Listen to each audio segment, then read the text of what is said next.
वाला कि इस गली में इतना नंबर मेरा घर है, दे दिया। ये वास्तविक घटना है। तो उन्होंने बोला ये किसका पता दिया है? बोले मेरे घर का पता है। उन्होंने बोला घर का पता नहीं चाहिए, मैं तो तेरा पता मांग रहा था। तो उसने वो पर्ची फाड़ दी, दूसरी निकाली और उसको अपने ऑफिस का पता लिख दिया। अब पंडित जी ने पूछा ये किसका पता लिखता है? बोले मेरे ऑफिस का पता है। तो पंडित जी ने बोला ये ऑफिस का पता क्यों देता है? माता को तेरी ऑफिस से क्या काम? अरे मैंने तो तेरा पता मांगा है, तो अपना पता पता कर, और जिस दिन तुझे तेरा पता चल जाएगा तो माता स्वयं आके तुझसे बात करेगी, तुझे कहीं जाने की जरूरत नहीं। मनुष्य महापुराण की आद्यंत मंगल मजार समान भाव मार्यम तमेश भजना मधुमात्मदेवम् पंचाननं प्रबल पंचविनोदशीलम् संभावये मनसिशं कर्मं विदेशम्। भगवान भोलेनाथ के पद चरणों को हृदय में धारण करके कथा श्रवण करते हैं। और यही सूत्र है, ये सूत्र हनुमान जी के ही अवतार 11वें रुद्र अवतार हनुमान जी ने दिया था। किसको दिया था? हनुमान जी गए थे रावण से मिलने और रावण को कहा रावण तुझे मैं केवल इतना ही कहना चाहता हूँ, तेरी सारी समस्या मिट जाएगी, तू बस एक बात मान ले, तू ज्ञानी है। रावण कोई कम ज्ञानी नहीं था, रावण पंडितों ज्ञानी महाज्ञानी था, सभी शास्त्रों का सभी वेदों का ज्ञाता था। तुम परम ज्ञानी हो, तुम्हारी बुद्धि ठीक है, केवल दिल में थोड़ी कमी है। तो दिल को साफ क्या कैसे करें? एक काम कर लो। बोले क्या? राम चरण पंकज उर धरो। ये जो राम जी के चरण है ना, इसको अपने हृदय में बसा लो। क्या होगा? फिर हनुमान जी ने बोला उसके बाद जन्म पर्यंत तुम लंका में राज करना। रावण हंसने लगा, अब कभी मुझे बताएगा, बंदर बताएगा क्या करना है। लेकिन यही सूत्र किसी और ने पकड़ लिया। विभीषण जी ने जब ये सुना राम चरण पंकज उर धरो, सूत्र पकड़ लिया और जैसे ही राम जी के चरणों में शरणागति करी तो उस समय भगवान ने लंकेश कहकर संबोधित कर दिया। तो कहने की बात है, दिमाग सबका ठीक है, केवल दिल की बात है। भगवान दिमाग वाले को नहीं पूछते, बहुत ज्ञानी नहीं चाहिए, भगवान तो हृदय की बात पूछते हैं। भगवान का नाम ही सभी दुखों की औषधि है। एक कथा व्यास थे, वृंदावन में कथा हो रही थी। बड़े ज्ञानी आत्म तत्व सब जानते थे, उन्हें अपने ज्ञान में भरोसा था। जिस इलाके में उनकी कथा थी वहां पर एक बाबा रहते थे, बहुत ही सिद्ध संत थे, भगवान के नाम में उनकी बड़ी आस्था थी। तो जब कथा व्यास ने कथा श्रवण करी तो देखा सामने लोग कीर्तन कर रहे हैं उनके साथ, बाबा के साथ। तो कहने लगा राम रूप तो मिथ्या है, नाम रूप मिथ्या है, तुम नाम क्यों लेते हो राम कृष्ण, ये नाम मत लो, ये मिथ्या है। बाबा को बड़ा बुरा लगा, वो उसी व्यास पीठ पर चढ़ गए और उन्होंने बोला यहीं पे रख लो नाम, हृदय के लिए कि हृदय पे ही धर लो नाम का, हृदय पे ही धर लो नाम का। न जाने कौन सा ऐसा प्रभाव उन पर पड़ा कि उन्होंने अपनी सारी ग्रंथ जो उन्होंने पढ़े थे जिसका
वर्षों तक यज्ञ का आयोजन करो, वहीं पे ही भगवान की साधना करना।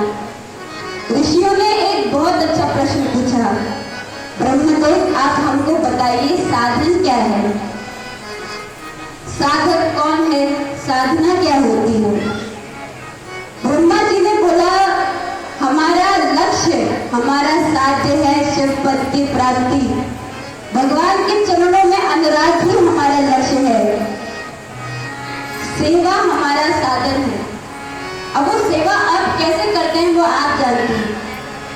शिवालय में आकर आपने सेवा दी, किसी व्यक्ति की, किसी दीनहीन की मदद करके आपने सेवा दी, पर ये याद रखिएगा जब आप दान देते हैं तो आप दान ये सोचकर मत देना कि मैं मदद कर रहा हूँ इसकी। दान देते समय यही स्मरण करना कि इस रूप में भगवान सदा शिव ही पधारे हैं, तभी वो भगवान को लगेगा। घर में माता पिता की सेवा करते हैं, बुजुर्गों की सेवा करते हैं, तो यही सोच के सेवा करना कि प्रभु ये सेवा तो मैं आपके लिए ही कर रहा हूँ, तो ये पूजा बन जाएगी और यही साधक है। साधक कौन है? जो बिना किसी कपटपूर्ण धर्म के साथ चलता है। कपटपूर्ण यानी अच्छा सेवा हर कोई कर लेगा। अगर मैं कह दूं कि जिसके घर में ये दुख है वो ये उपाय कर ले, कई व्यक्ति कर लेंगे क्योंकि उन्हें दुख का निवारण चाहिए। लेकिन सेवा कैसे होनी चाहिए? कपट रहित। जैसे गुरु जी की कोई सेवा कर रहा है तो अच्छा कर रहा है, धर्म का कार्य दिख रहा है, लेकिन यदि सेवा इसलिए कर रहा है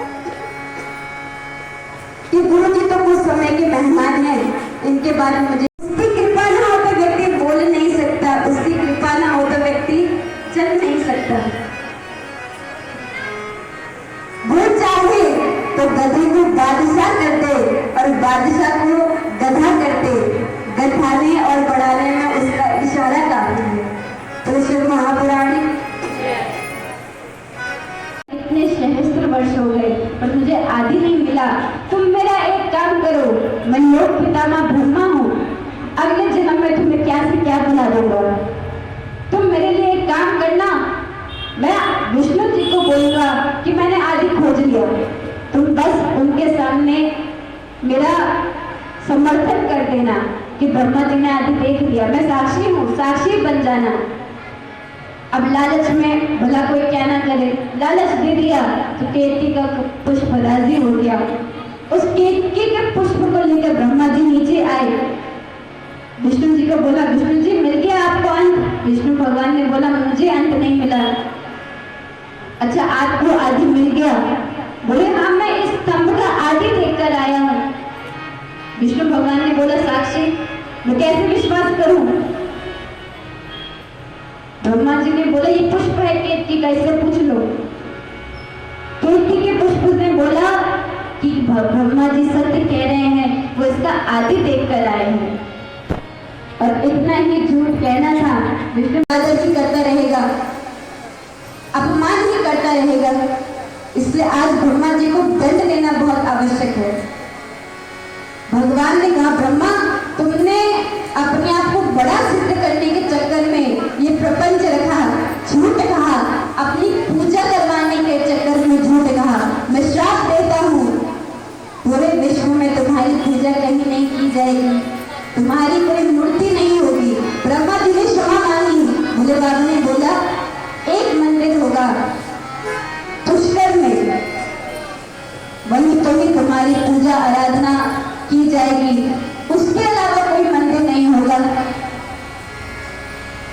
कौन मंदिर है? ब्रह्मा जी का।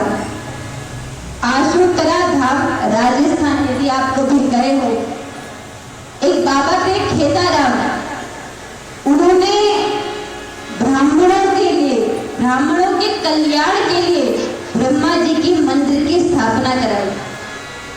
लेकिन ब्रह्मा जी की मंदिर स्थापना कराना निषिद्ध है, तो उन्होंने स्थापना करवा दी। जब सब क्रिया आदि हो गई, सबको घर भेज दिया और अंत में उसी यज्ञ में अपने देह को भी अर्पण कर दिया।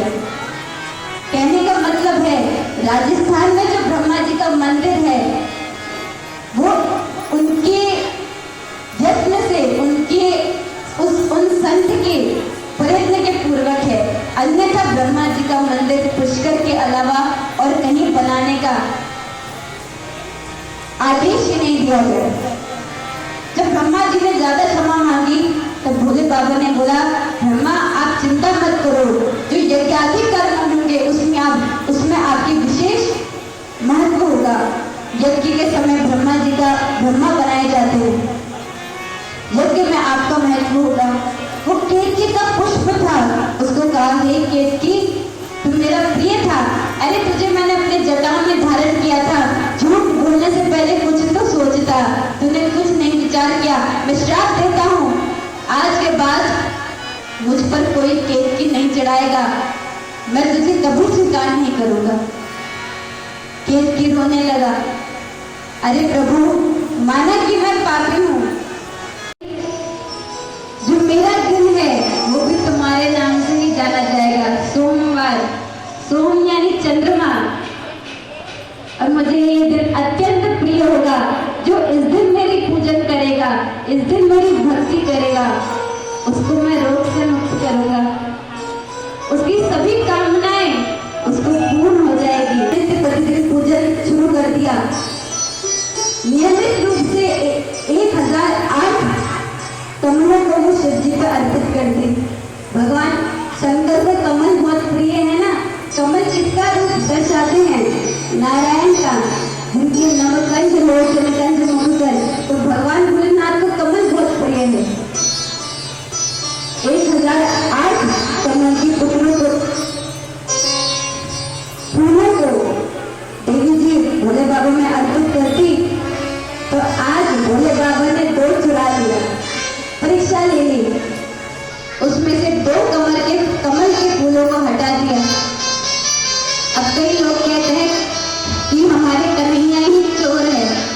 देखिए, समय आने पर सारे देवता चोरी करते हैं, केवल कन्हैया चोर नहीं है।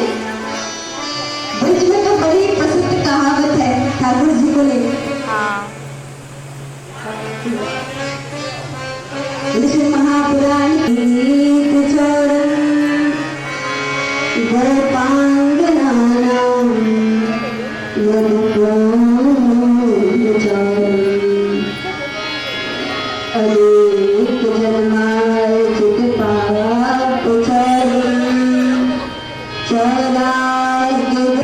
और केवल वस्त्र नहीं चुराते, चित्त भी चुरा लेते हैं। और इतना नहीं, चोरी में तो इतने अव्वल है कि अनेक जन्मों से जब हमारे पाप कर्म एकत्रित हो जाते हैं उसको भी चुरा लेते हैं। लेकिन केवल ठाकुर जी चोर नहीं है, ब्रह्मा जी भी चोर है। ब्रह्मा जी ने भी ग्वाल बालों को चुराया था कृष्ण जन्म में, और ये भोले बाबा भी चोर है। इन्होंने भी आज 2 कमल के पुष्प चुरा लिए। मैया ने बोला 2 कमल तो गायब है, केवल 2 अर्पित करना रह गया। अगर मैंने ये अर्पित नहीं करा तो पूजा अधूरी रह जाएगी, क्या करूं, उठ नहीं सकती। तो मैया को याद आया, नारायण हमारे प्रियोधन को कमल की उपाधि देते हैं, तो उसी को मानसिक रूप से समर्पित कर दिया। और ये देखते हुए भगवान भोले बाबा प्रकट हो गए। बोलो शंकर भगवान की। अमृत का सिंचन करने लगे और तब बेलपत्र की दूब का वृक्ष प्रकट हो गया। बिना वृक्ष के बेलपत्र के भगवान की पूजा पूरी नहीं होती। सोमवार को, पूर्णिमा को और अमावस्या को बेलपत्र को छूना नहीं चाहिए। उसे सोमवार में तो आवश्यकता पड़ती है, तो एक दिन पहले आप बेलपत्र ले लीजिए, लेकिन सोमवार को ना तोड़िए। और इसकी महिमा तो क्या बताएं। ऐसा कहा गया कि